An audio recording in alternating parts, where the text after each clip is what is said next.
Jangan meremehkan pria ini. Karena selama dia memanas, maka bahkan iblis neraka harus menghormati 3 bagian. Senjata di tubuhnya juga tidak biasa. Barang-barangnya menyebabkan iblis mati di tempat. Namun orang yang sangat unggul seperti itu, bahkan tidak ada jiwa.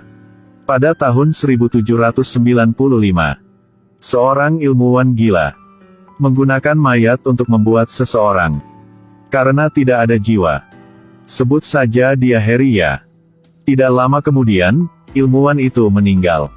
Harry saat menggali kuburan ilmuwan ini, tiba-tiba muncul beberapa orang misterius di sampingnya.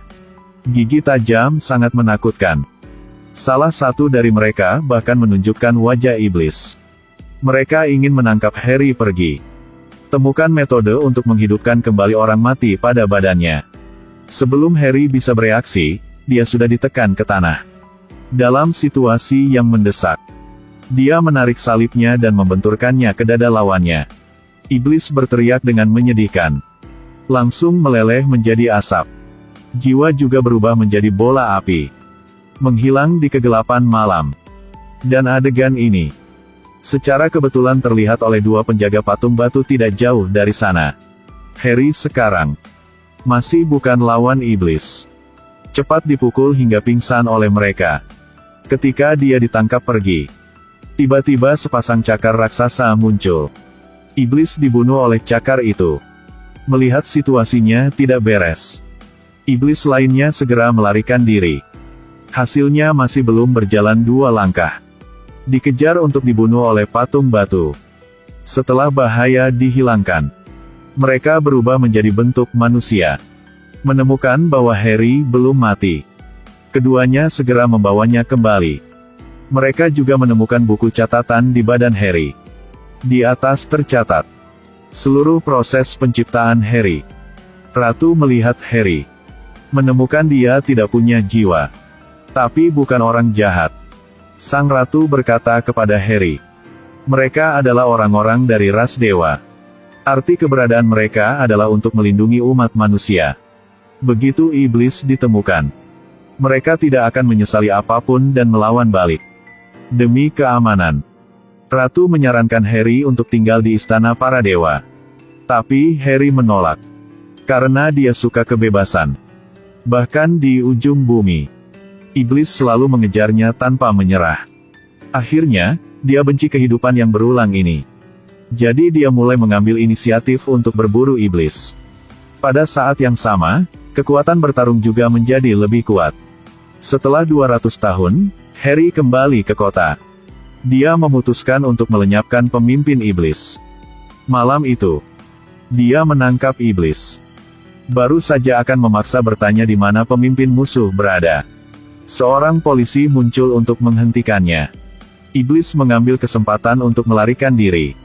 Secepat kilat, mematahkan leher seorang polisi. Harry mengejar ke atap. Iblis telah menghilang tanpa jejak. Pada saat ini, seorang prajurit dewa tiba-tiba muncul dan menangkap Harry pergi. Dia dibawa kembali ke istana para dewa. Dan iblis-iblis di tanah secara kebetulan melihat mereka. Karena perilaku kasar Harry barusan mengarah ke orang mati, Ratu sangat marah. Peringatkan dia untuk tidak membuat kekacauan di masa depan. Selain itu, dia menguncinya di penjara. Dan sisi lainnya, iblis melarikan diri dan menemukan pemimpinnya. Setelah mengetahui bahwa Harry terkait dengan ras dewa, pemimpin iblis segera memerintahkan perang melawan ras dewa. Pertempuran antara yang baik dan yang buruk telah resmi dimulai. Patung batu di lantai atas sadar akan bahaya. Segera meraung marah memasuki mode pertempuran. Pasukan iblis besar memimpin serangan. Sama seperti itu, perang besar dimulai. Bahkan jika seorang prajurit ras dewa bisa bertarung 100, baru saja mulai membunuh banyak iblis. Tapi lawannya terlalu banyak. Iblis yang menggunakan taktik laut manusia terus-menerus menyerang tentara ras dewa. Tidak lama kemudian, ras dewa memiliki korban yang tak terhitung jumlahnya.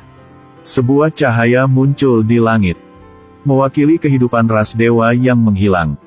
Iblis dengan cepat menemukan tempat di mana Harry dikurung. Melihat musuh akan bergegas ke penjara, pengawal itu segera memotong tali pada Harry. Dia mendobrak pintu kayu. Kemudian gunakan pintu sebagai perisai. Buka jalan ke bawah. Perang ini sangat kejam. Semua iblis benci tak bisa menangkap Harry. Lagi pula, mengapa? Pemimpin iblis menyimpan sejumlah besar mayat manusia. Dia ingin meneliti pencipta manusia melalui Harry. Untuk menghidupkan kembali mayat.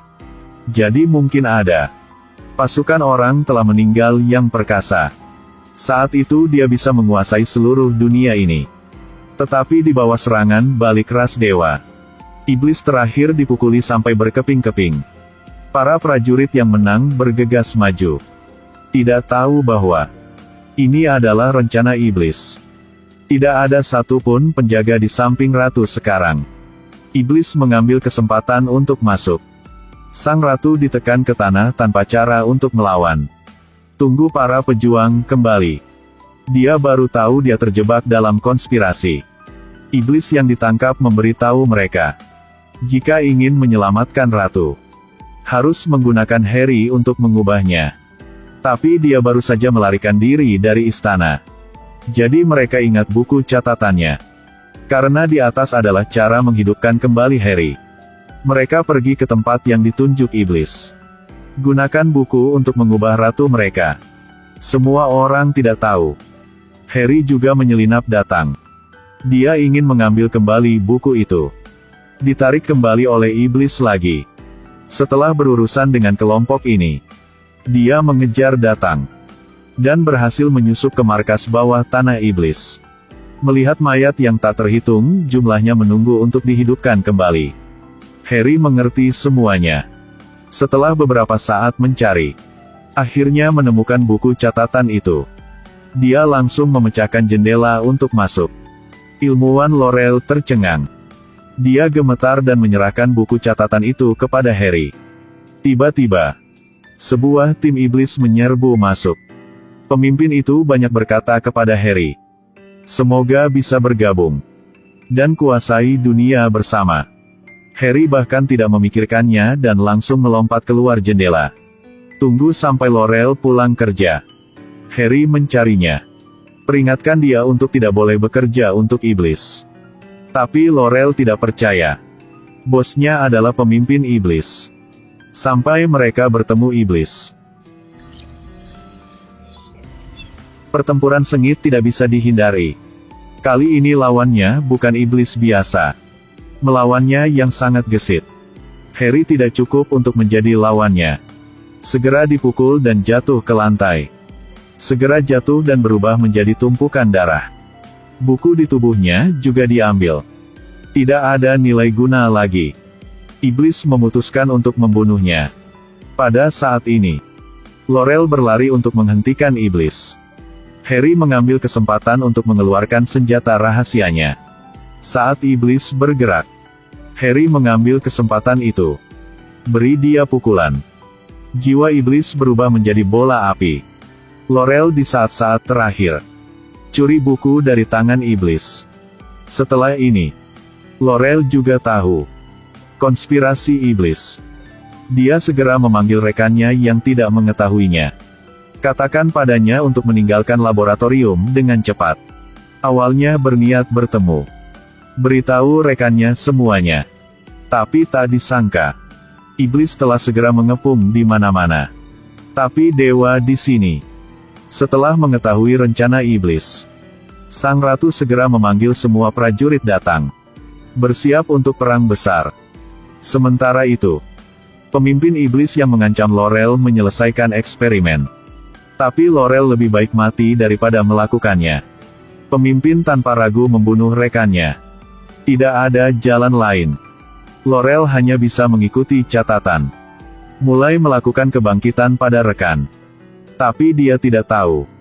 Semua pekerjaannya di lab. Dan eksperimen ini menghidupkan kembali semua tentara pemimpin iblis yang sudah mati. Pada saat ini, Harry juga mengangkat senjata dan mengejar datang. Lusinan iblis segera mengelilinginya. Tapi kali ini, dia tidak harus berjuang sendirian. Prajurit dewa yang agung akan datang.